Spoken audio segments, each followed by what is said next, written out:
Señoras, señores, ¿qué tal? Buenos días, muy buenos días y bienvenidos a Radio Intereconomía, Capital Intereconomía. Es viernes 13 ya de marzo, 14º día de la guerra de Irán. El petróleo vuelve a los $100. No le tranquilizan ni la victoria cantada por Donald Trump ni las últimas medidas anunciadas por el presidente republicano. Insiste Donald Trump en su red social que la Armada de Irán ha desaparecido, que su fuerza aérea ya no existe, que los misiles, drones y todo lo demás están siendo diezmados y que sus líderes han sido borrados de la faz de la tierra. Lo acaba de escribir hace escasos minutos Donald Trump en su red social. Trump está intentando rebajar la tensión bélica, pero también la tensión energética. Ha autorizado la venta temporal de petróleo ruso. El Departamento del Tesoro ha emitido una licencia que permite por 30 días la entrega y comercialización de crudo ruso ya cargado en buques antes del 12 de marzo. La exención estará vigente hasta la medianoche del 11 de abril. El secretario del Tesoro de Estados Unidos, Scott Bessent, ha adelantado en su cuenta en X que la medida está diseñada de forma muy limitada y es de corto plazo. Estados Unidos sugiere una coalición internacional, además, que escolte en estos próximos días a los barcos que pasen por el estrecho de Hormuz. Escuchamos a Scott Bessent. La Marina de los Estados Unidos o quizás una coalición internacional escoltarán a los petroleros a través del estrecho. De hecho, ahora mismo están pasando petroleros iraníes. Creo que también han pasado algunos petroleros con bandera china, por lo que sabemos que no han minado el estrecho. Hay mensajes también desde Irán, pero son contradictorios. Hace escasos minutos, en Al Jazeera, el embajador iraní ante la ONU decía esto. He dicho que no vamos a cerrar el estrecho, pero es nuestro derecho inherente preservar la paz y la seguridad en esta vía navegable y es nuestro derecho mientras el Consejo no cumpla con sus obligaciones. Irán no tiene más remedio que ejercer su derecho inherente a la autodefensa en virtud de la Carta de las Naciones Unidas y el derecho internacional. Irán respeta plenamente y sigue comprometido con los principios de libertad de navegación en virtud del derecho del mar. Pero horas antes, el nuevo líder Khamenei Jr. mandaba un mensaje a la nación desde su escondite. En un discurso leído por la presentadora de la televisión estatal, ordenaba mantener el estrecho de Hormuz y amenazaba con ataques contra intereses de Estados Unidos si no cierra las bases militares en la región. Sin duda, el bloqueo del estrecho de Hormuz debe seguir aplicándose y en lo que respecta a la reapertura de otras posiciones enemigas vulnerables deben adoptarse medidas activas en el curso de operaciones sostenidas y de conformidad con el principio de proporcionalidad. Y mientras los ataques y el fuego cruzado no cesan, el conflicto se intensifica en el Líbano y también en el estrecho de Hormuz y en el Golfo Pérsico, donde varios cargueros han sido atacados en las últimas horas. Un avión cisterna de Estados Unidos se habría estrellado en el oeste de Irak. Mientras, las bolsas muy pendientes de los movimientos del precio del petróleo, es ahí el foco, es lo más importante, y temiendo un shock energético. Ojo también al dólar, atentos a sus movimientos. El dinero está buscando refugio, cobijo, cobertura en este activo. Hay expectativas de bajadas de tipos de interés en Europa y esto está debilitando, Eva Villanueva, al euro. Pues sí, efectivamente, es el punto de atención esta mañana, el del mercado de las divisas, donde estamos viendo precisamente cómo ese índice dólar lleva al billete verde a marcar los 99,83 unidades, avanzando, situándose como el claro refugio de los inversores en medio de los temores. Un billete verde que sube a su nivel más alto en más de 3 meses y se encamina a su segunda ganancia semanal desde el comienzo de la guerra en Irán. Es el movimiento que sin lugar a dudas está perjudicando al euro, que salva a esta hora el 1,15, pero que retrocede hasta su nivel más bajo desde noviembre. Y todo mientras en Japón se advierte ya que están listos para una intervención con un yen, su divisa, que toca su nivel más bajo en 20 meses, en 159,41 unidades. El gran catalizador, miedo y el impulsor de los temores inflacionarios es el petróleo, ese crudo ligero que hasta ahora, sin embargo, retrocede ligeramente en los futuros del crudo, en 95,3 en el crudo ligero, mientras que marca como el Brent hasta ahora está por encima de los $100 el barril, y el West Texas en 92,57 $. Movimientos que están llegando en un momento donde hasta ahora se relaja la presión en el activo, en el oro negro, y en las bolsas lo que vemos es como la fotografía sigue una fotografía congelada en torno a la posición de los inversores que han estado vendiendo bonos, el Treasury a 10 años en 4,26%, y en una jornada de espera de gran datos macroeconómicos, datos de inflación como el PCE en Estados Unidos, favorito de Jerome Powell de la Reserva Federal una semana antes de que se reúna, también segunda estimación del PIB, y en Europa que se van a conocer datos de PIB en el Reino Unido e IPC en Francia y en España. Con todo, las bolsas llegan después de una noche de castigo en Wall Street. El Dow Jones, el de la economía más tradicional, se dejaba el 1,56%, muy golpeado además por una banca que comienza a temer lo que es el impacto y el temor en torno al crédito privado, que hundía los títulos de Goldman Sachs un 4,40%. El Nasdaq perdía el 1,73%, y el S&P 500, que vemos como después de esas caídas de la jornada de ayer se prepara con avances del 0,23% en esta jornada de viernes de cierre semanal, en el que se extienden las caídas en Asia. Japón, Corea del Sur e India son los países más expuestos en las importaciones de crudo. Ya a esta hora el Nikkei pierde el 1,27% en los 53.759 puntos, el Kospi abajo casi un 2%, y como decías en la fotografía, a esta hora veíamos al dólar ganador y al oro de repente volviendo a recuperar posiciones, 5.104 puntos, mientras se alejan las expectativas de recortes de tipos. Los futuros europeos anticipan movimientos de avances moderados del 0,10% en el futuro del DAX, y con un IBEX 35 que va a partir desde los 17.139 puntos tras saber que el Comité Asesor Técnico ha dejado su composición sin cambios en su primera reunión del año. La subida en el precio del petróleo tiene efecto en todos los activos y tiene efecto también en nuestro bolsillo, como por ejemplo la subida en el precio de la gasolina. Ha sido inmediata, también en el diésel. Por eso el Gobierno ha anunciado que va a aprobar medidas fiscales para abaratar el carburante a algunos sectores, aunque no ha concretado ¿cuándo lo hará? Rubén Gil, buenos días. Buenos días, así es. De momento no sabemos cuándo, ni tampoco tenemos muy claro a quién, porque aunque la vicepresidenta del Gobierno, Yolanda Díaz, aseguraba por la mañana que estas medidas se llevarían al próximo Consejo de Ministros, el próximo martes, el titular de Economía, Carlos Puerpo, rebajaba el suflé, pedía tranquilidad y dice que hay que seguir vigilando la situación. Primero es un mensaje de tranquilidad. Estamos aún lejos de la situación que se dio en el 2022, en la guerra de Ucrania.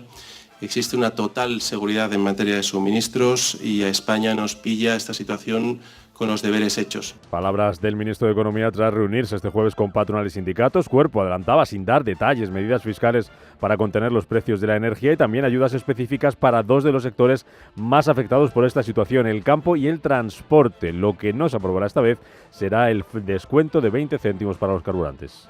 Coincido con usted que con respecto a los instrumentos ha habido numerosas críticas a la instrumentación a través de esta subvención, y esto es algo que el Gobierno también está, por supuesto, que interiorizando y teniendo en cuenta a la hora de definir estas medidas de protección ante la subida de los precios de los combustibles, que, como he dicho, tendrán un apartado especial para aquellos sectores que se puedan ver más afectados. En este caso he citado a dos de ellos tan importantes para nuestra economía, como son el sector del campo y el del transporte por carretera. Y mientras el Gobierno sigue sin resolver cuándo pondrá en marcha estas medidas, otros países empiezan a actuar. Por ejemplo, Corea del Sur introduce desde hoy un límite al precio de los combustibles. A la espera de esas ayudas y de saber hasta dónde llegará el impacto económico de esta guerra en Irán y cómo afecta a los precios, hoy vamos a conocer el dato definitivo de inflación del mes de febrero, tras adelantar el INE hace un par de semanas, que se mantuvo en el mes pasado sin cambios en el 2,3% en tasa interanual. Son las 7:10, 6:10 en Canarias. Esto es Radio Intereconomía. Es viernes 13 de marzo. El día nos trae más noticias.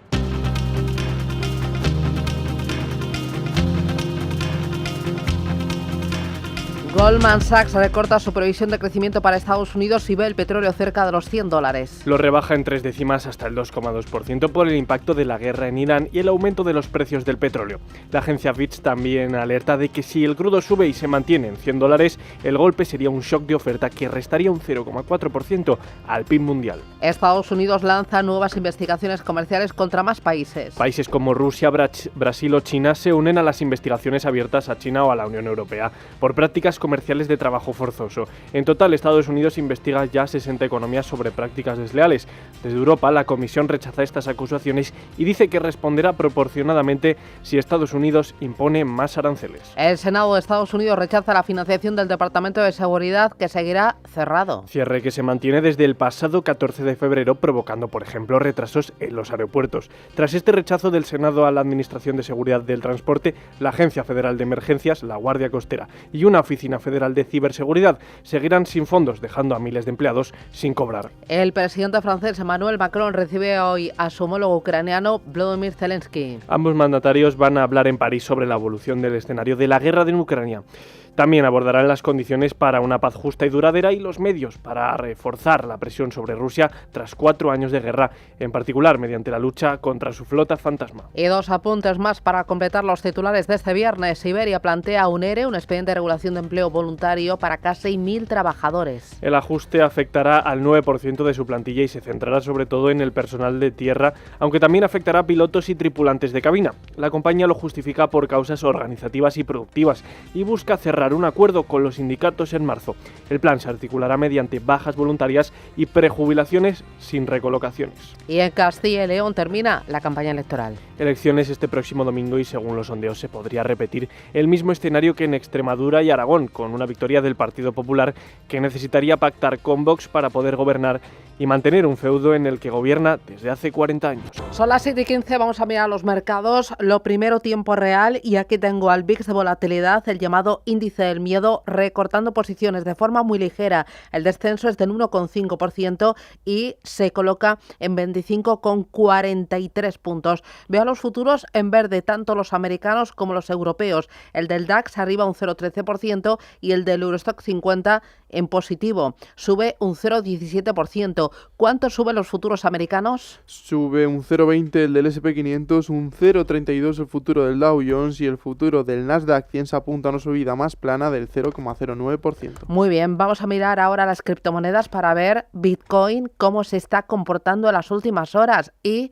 está rebotando un 1,65% a $71.496. Sube también Ethereum un 4% a $2.110. Hoy tenemos Cripto Capital a partir de las 10:30 de la mañana y miramos a Asia. ¿De qué color tenemos las pantallas, Eva? Bueno, pues vemos cómo mayormente se están extendiendo las caídas semanales y diarias. El índice Nikkei pierde hasta ahora en Tokio el 1,21%, 53.796 puntos.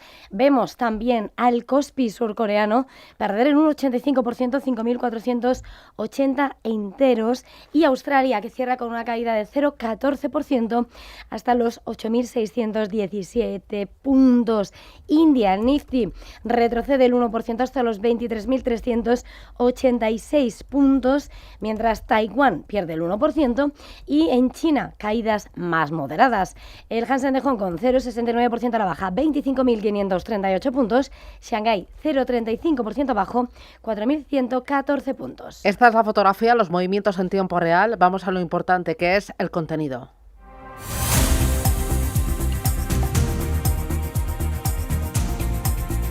Bueno, mirando la semana, hoy es viernes, el Nikkei acumula una caída del 3,3%. El Kospi va camino de dejarse un 1,41%. Además, estamos muy pendientes de los movimientos en las divisas. Se fortalece el dólar y el resto de las monedas bajan. El euro, el franco suizo y también el yen. Pues sí, de hecho, Japón, el gobierno de Tokio ha advertido que está listo para tomar medidas para protegerse contra las caídas del yen, que toca su nivel más bajo en 20 meses.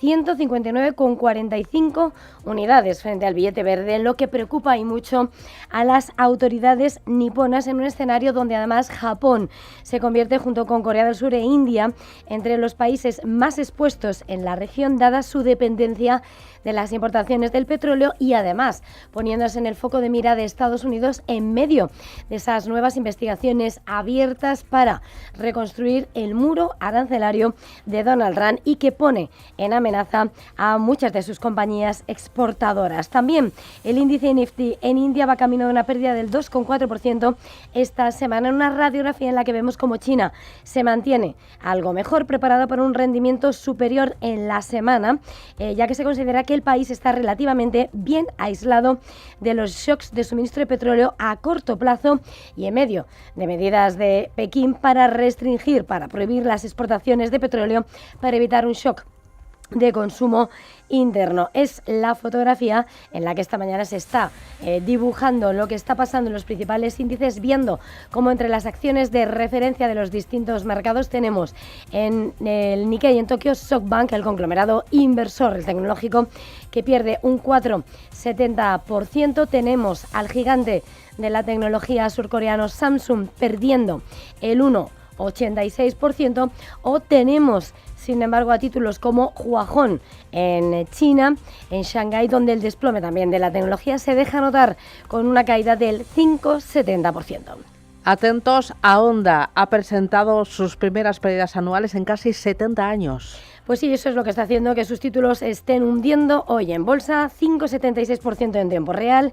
Ha llegado a caer un 7% después de que el fabricante de automóviles anunciara esa primera pérdida anual desde que debutara en bolsa en 1950, debido a los costes vinculados a ese programa cancelado de vehículos eléctricos. Espera ahora un cargo total de 2,5 billones de yenes, unos 15.700 millones de dólares por la cancelación de esos 3 modelos de vehículos eléctricos que había planeado producir anteriormente en Estados Unidos, un cargo que se registrará para el año fiscal actual y el próximo año. Mirando a otro de los gigantes automotrices nipones, tenemos a Toyota perdiendo un 2,65% y dibujando por tanto lo que es la tensión además en medio de lo que puede ser el objetivo arancelario. En Hong Kong, sin embargo, si vemos a títulos como XPeng suben un 0,57% en las últimas horas después de haber hablado de esas posibles alianzas con Stellantis. Vamos ahora con TikTok. ByteDance es su matriz. Pues bien, ha logrado el acceso a chips Blackwell de Nvidia. Pues sí, el gigante chino de redes sociales ByteDance está construyendo esa infraestructura en la nube con los chips Blackwell de gama alta de Nvidia fuera de China, según publica The Wall Street Journal. ByteDance, que está trabajando con una empresa del sudeste asiático llamada Aolani Cloud en el uso de al menos 500 servidores Nvidia Blackwell en Malasia, totalizando alrededor de 36.000 chips B200. Nvidia, recordemos, tiene prohibido por Estados Unidos vender sus chips avanzados de IA a China, pero las empresas del gigante asiático eluden esas restricciones, estableciendo centros de datos fuera del país. Las informaciones anteriores mostraban que ByteDance también estaba utilizando esos B200 en un centro en Indonesia. Y atentos a la India, que está preparando un fondo para impulsar la fabricación nacional de chips. Pues sí, el fondo tendría 1 billón de rupias, 10.800 millones de dólares para impulsar la fabricación nacional de chips, impulsando así su ambicioso objetivo de convertirse en un centro de fabricación global. Un fondo que subvencionará, según recoge Bloomberg, proyectos de diseño de chips, equipos de fabricación y desarrollo de la cadena de suministro y podría lanzarse en 3 meses.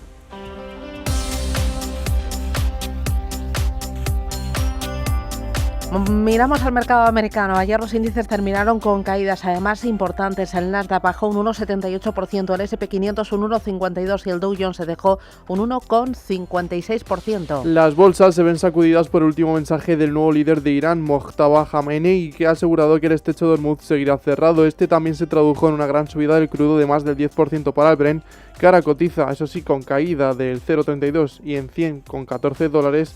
Y para el West Texas subió un 9%, pero ahora está cayendo un 0,71 y cotiza en 95,05.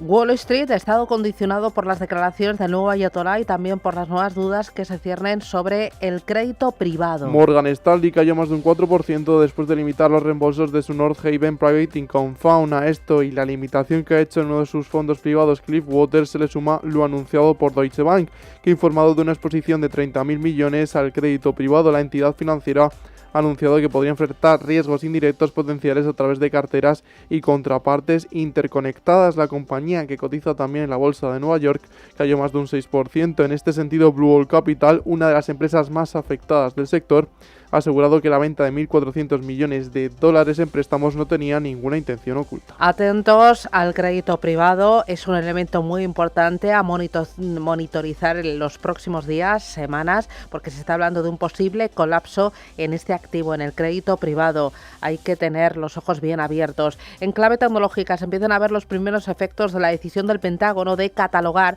a Anthropic como riesgo para la cadena de suministro militar.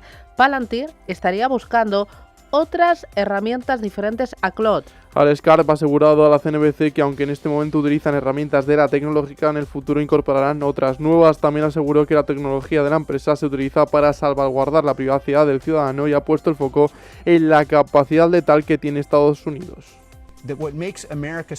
Lo que hace especial a Estados Unidos en este momento es su capacidad letal, nuestra capacidad para librar guerras, tanto porque llevamos 20 años haciéndolo, porque tenemos una meritocracia en nuestro ejército y porque lo financiamos de una manera que ningún otro país lo hace, porque la revolución de la IA es exclusivamente estadounidense. Es como si todas las empresas, todos los proveedores de modelos que son relevantes y la tecnología que los hace valiosos y los chips que utilizan se fabricaran en este país. X y Elon Musk también son protagonistas, ya que la red social ha decidido modificar su mecanismo de verificación en la Unión Europea después de recibir una multa de 120 millones de dólares. Bueno, tuvimos ayer varios datos macroeconómicos. Destacaron las solicitudes semanales de desempleo y también la balanza comercial de enero. Las peticiones cayeron la semana pasada a 213.000, 1.000 menos que la semana anterior y 2.000 menos de lo que marcaban las previsiones del mercado. El déficit comercial de Estados Unidos en enero se situó en 54.500 millones, mejorando la cifra de 72.900 del mes anterior, siendo el sector de mercancías el más perjudicado con una contracción de 17.500 millones y el sector servicios el más beneficiado con un superávit que creció 1.000 millones de dólares. Hoy tendremos entre las referencias la segunda lectura del PIB, del Producto Interior Bruto del cuarto trimestre de 2025. La evolución del índice de precios PCE de enero, expectativas del consumidor de la Universidad de Michigan y pedidos de bienes duraderos.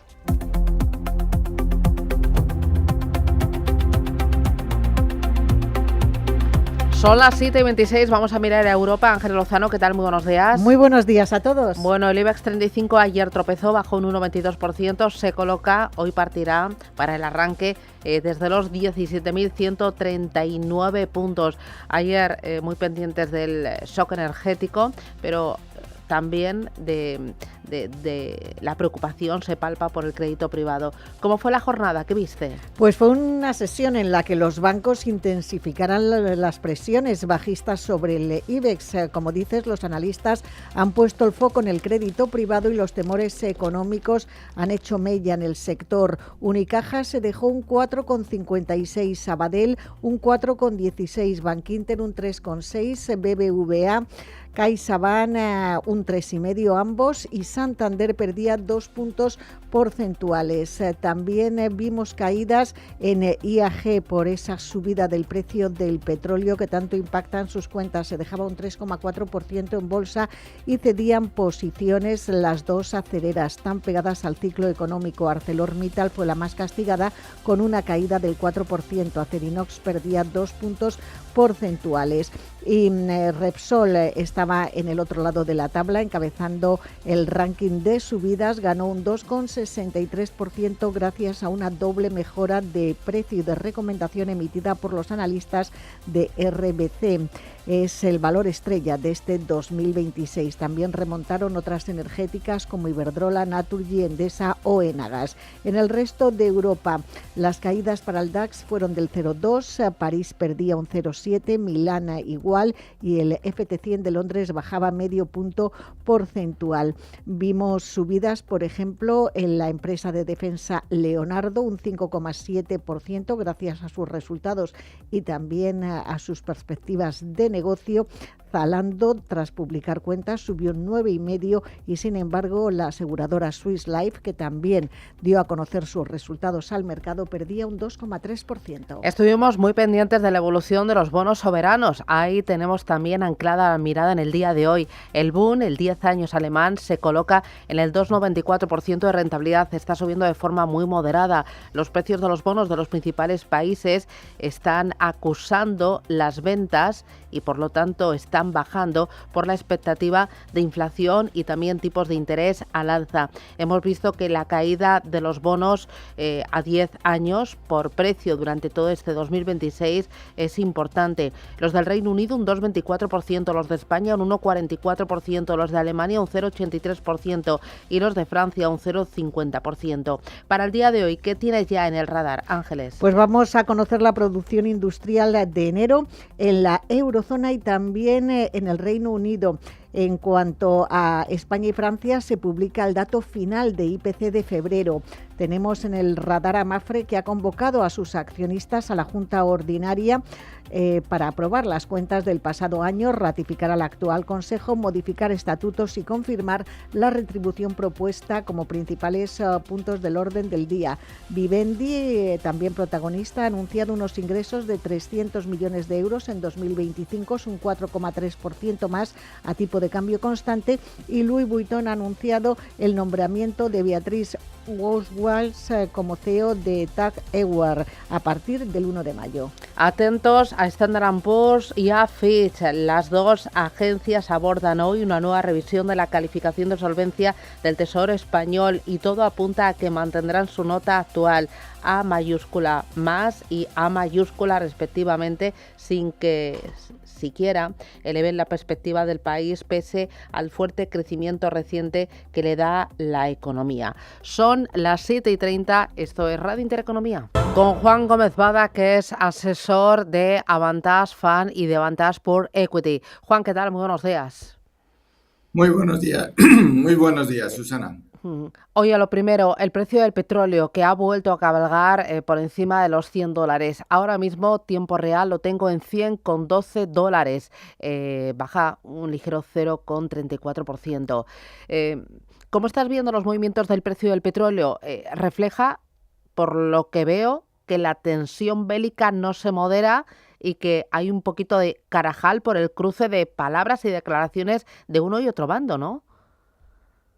Sí, absolutamente. El precio del petróleo pues tiene en cuenta lo que está pasando en el Golfo Pérsico y bueno, aquí destacar, pues quizás por ir un poco al contrario a lo que tanto se resalta en los medios, decir que el 80% del petróleo, de la producción de petróleo, no pasa por el estrecho de Hormuz, que es un momento para recordar también pues las palabras de Trump y las prioridades que tiene y ese drill, baby, drill, que tanto repitió en campaña electoral y el año pasado ante el Congreso.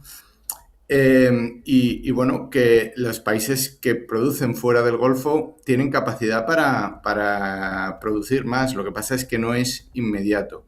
Y al no ser inmediato, pues esto se traduce en los precios. Pero Estados Unidos, que es exportador, países latinoamericanos como Venezuela, incluso Argentina, están aumentando su producción y otros países fuera del Golfo también pueden hacerlo. Lo que pasa es que los precios recogen los miedos, por un lado, y por otro lado, las disrupciones a corto plazo y hacen un poco buscan el equilibrio de esa manera. Así es como funciona la economía de mercado. ¿Con qué escenarios estás trabajando en cuanto al precio del petróleo y cómo estás viendo el comportamiento a su son del sector energético en España y en el mundo? Vale, para nosotros no es tan relevante que el precio del petróleo a corto plazo esté a un nivel u a otro. hay que tener en cuenta que Trump, si quisiese, si priorizase abrir el estrecho de Hormuz, el estrecho de Hormuz estaría abierto, ¿vale? Realmente a quien más perjudica esto, y en términos relativos, es a China, India y Europa, ¿no? Respecto a la economía de Estados Unidos.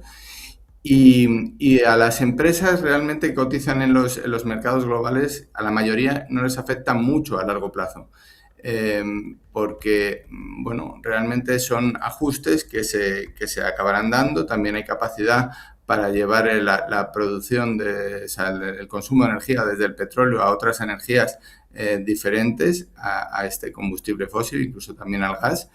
Y bueno, pues lo que pasa es que no a corto plazo. Pero las tensiones a corto plazo no cambian las perspectivas a largo plazo de los modelos de negocio en los que invertimos. Entonces, eso lo tenemos que tener en cuenta. Y si algo, pues hay que aprovechar estas circunstancias de caídas, de más miedos, para incrementar ligeramente la inversión, pero no perder el foco en el largo plazo.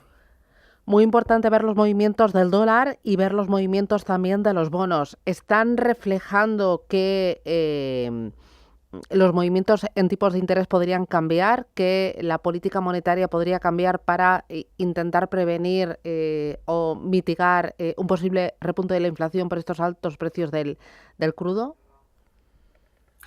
Sí, es un miedo que el mercado ve como elevado. Sin embargo, nosotros no le damos tanta importancia. Hay que tener en cuenta que bueno, hemos acuñado ya hace mucho el concepto de inflación core, sin tener en cuenta energía y alimentos, que son los elementos más sensibles a la coyuntura, a la situación actual, a la guerra del Golfo, en el Golfo Pérsico.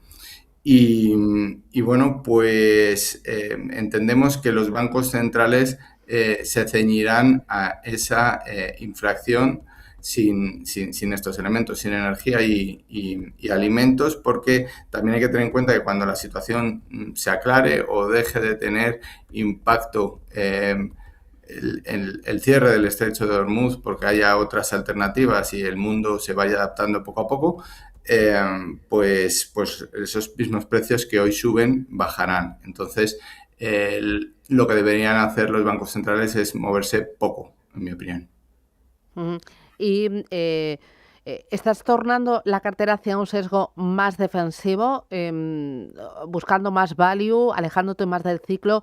¿Cómo estás gestionando, cómo estás haciendo tú para afrontar lo que está pasando, que no sabemos cuánto se va a prolongar?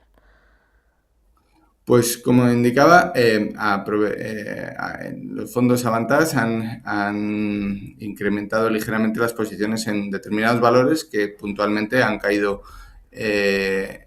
significativamente, y entonces, bueno, pues puedes aprovechar para comprar a precios menores. Y luego el nivel neto de inversión en renta variable, en Avantas Fund y en Avantas Fund Plan de Pensiones, ha aumentado del 72 al 75%. Yeah. Y ya dos cositas más. Hoy vamos a conocer en Estados Unidos el deflator PCE, que es uno de los indicadores que más mira la Reserva Federal de Estados Unidos para luego decidir su política monetaria. Entiendo que ese dato no va a recoger los efectos de la guerra, ¿no? Porque apenas llevamos 15 días. Sí, correcto.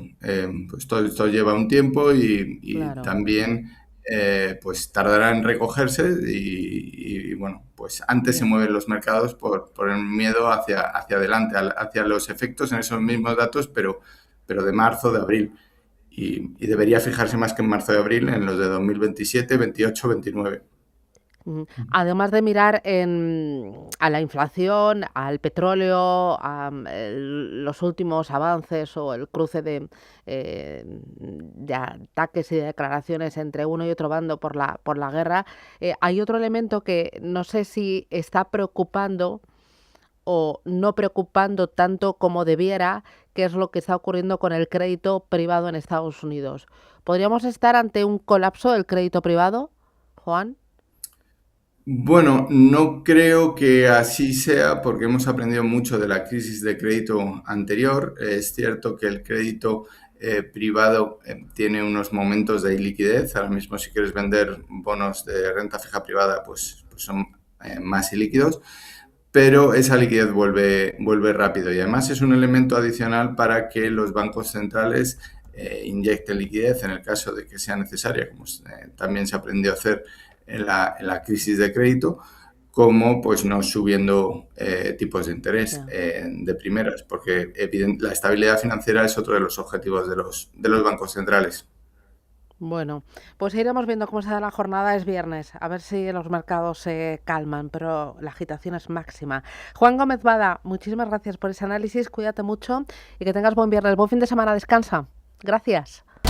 Y vamos a empezar con Expansión, 5 días y El Economista. Los tres hablan del precio del petróleo y de la guerra. Expansión, el petróleo salta a los $100. 5 días, el petróleo vuelve a los $100 ante los ataques en Hormuz. Y en El Economista, la liberación de crudo es escasa para bajar de $100 el barril. Hay otros asuntos destacados. En Expansión, Standard & Poor's y Fitch revisan el rating de España en plena tormenta.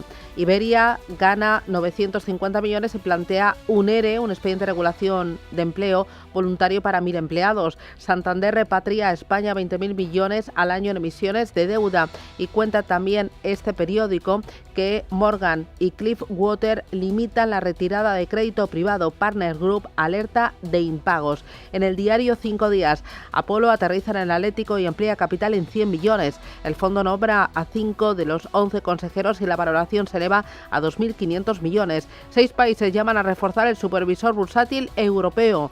Italia vigilará los costes de la obra de SACIR en el estrecho de Messina. Y cuenta también este periódico que el lujo de una casa nueva es creciente, cuesta un 43% más que una de segunda mano. Vamos ahora con El Economista. El ICO, el Instituto de Crédito Oficial, inyectará 850 millones en vehículos para alquiler asequible. Entrevista al secretario de Estado de Energía. La electrificación será clave para consolidar la competitividad energética. SEAT recorta un 90% del beneficio por los aranceles al Tabascan. Gana 40,9 millones de euros en 2025. Y cuenta también este diario que Mercadona crece el doble en Portugal que en España. La cadena de supermercados prevé ganar 50 millones al elevar sus ventas un 17%. En la contraportada del diario 5 días, del Economista, las cifras que convierten a los Oscar en una operación multimillonaria. Este domingo se celebra la edición número 98 de los premios Oscar en Los Ángeles. Son unos galardones que mueven en torno a 1.800 millones de euros entre todas las actividades. Cuenta que el contrato actual de emisión de la gala está valorado en unos 64 millones de euros. Vamos ahora con prensa nacional e internacional. Adelante, Roberto Hugo. El País en su portada, el líder de Irán clama venganza y estrangula la economía global. Mojtaba Khamenei asegura en un mensaje leído en la televisión estatal que mantendrá el bloqueo total del estrecho de Hormuz, que amenaza con agravar la crisis petrolífera. El Mundo también titula sobre la guerra y centra su mirada en Dubái, porque los drones iraníes vacían ese paraíso del lujo y dicen que los hoteles, las playas y los grandes centros comerciales se quedan casi sin visitantes entre los ataques iraníes.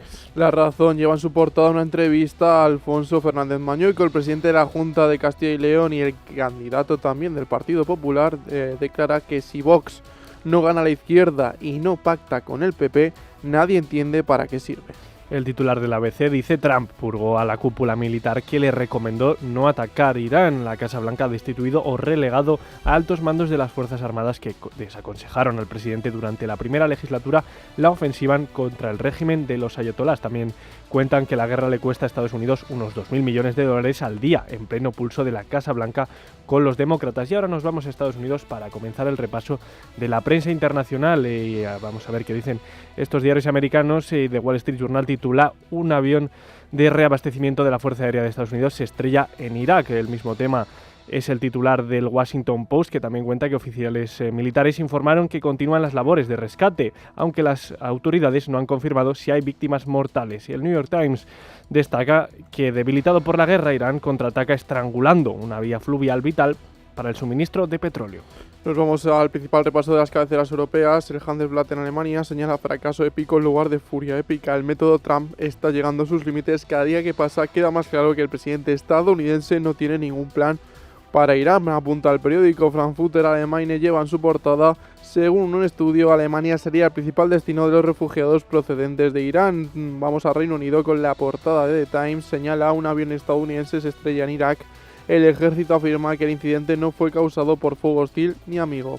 Financial Times, por su parte, destaca que Estados Unidos aliviará las sanciones petroleras rusas ante el aumento de los precios de la energía. La decisión del Tesoro llega después de que la creciente crisis en el Golfo hiciera que el petróleo Brent volviera a superar los $100. Y terminamos en Francia con la portada de Le Monde. Un soldado francés murió y otros 5 resultaron heridos en Irak en un ataque con drones reivindicado por un grupo armado pro-iraní. Y terminamos con Les Echos. Señala elecciones locales 2026, estas ciudades simbólicas a tener en cuenta.